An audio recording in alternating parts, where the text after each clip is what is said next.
The First National Bank sat on the corner of Fifth and Lincoln, a place usually filled with coffee-sipping professionals and quiet transactions. But that morning, chaos reigned. Inside, a man with a black ski mask and a trembling hand clutched a pistol, his voice cracking as he barked orders at the terrified tellers.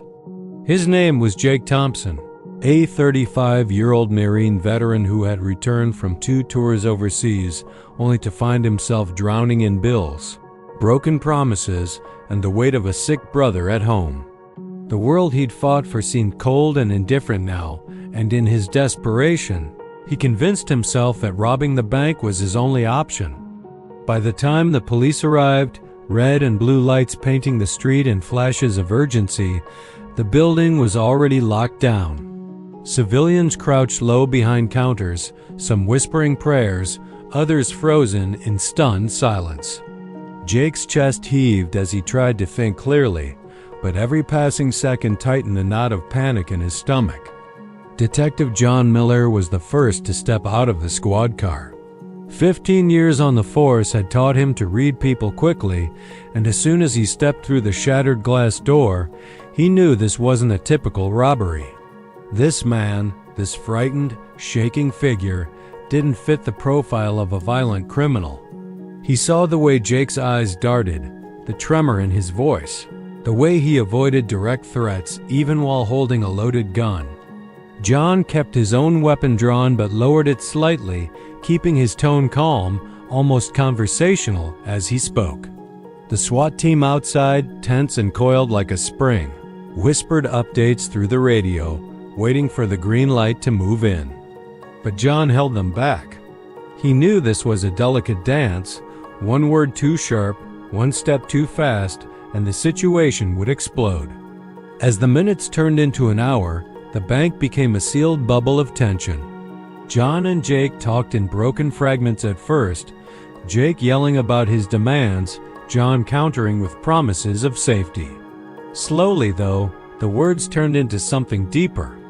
John learned about Jake's past, about the medals tucked away in a dusty box, about the sleepless nights spent in a cramped apartment trying to figure out how to pay for his brother as treatment. The hostages shifted nervously, their eyes flicking between the two men, sensing that the standoff was balancing on a knife's edge. Outside, news crews gathered, cameras rolling, turning the quiet street into a national spectacle. Negotiators whispered strategies through John's earpiece, but he silenced them. This wasn't about tactics anymore. It was about trust. An hour passed, and the air inside the bank grew heavy. Sweat beaded on Jake's forehead, his breath shallow as the reality of his situation settled in. He wasn't getting out clean. He knew it, and so did John. But still, John kept talking, his voice steady and patient, painting pictures of a different ending. An ending where Jake walked out alive, where his brother still had someone to visit him at the hospital, where his name wasn't reduced to a headline about violence. Finally, with shaking hands, Jake loosened his grip on the gun. The clatter of metal on tile echoed through the empty space, louder than the sirens outside. For a brief, fragile moment, there was silence, and then the controlled chaos of officers flooding in, voices sharp but restrained as they secured the scene. John stayed by Jake's side, guiding him gently out of the building as cameras flashed and reporters shouted questions.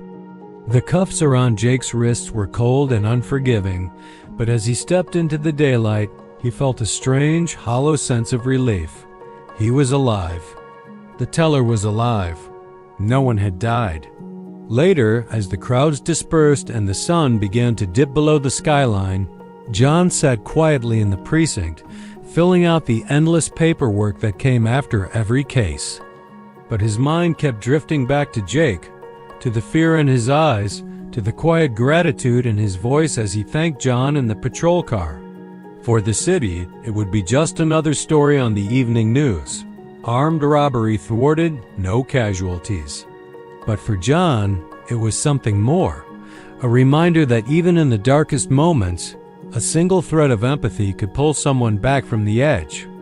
And for Jake, Sitting alone in a holding cell as the weight of his choices pressed down, it was the start of something he hadn't expected, a second chance.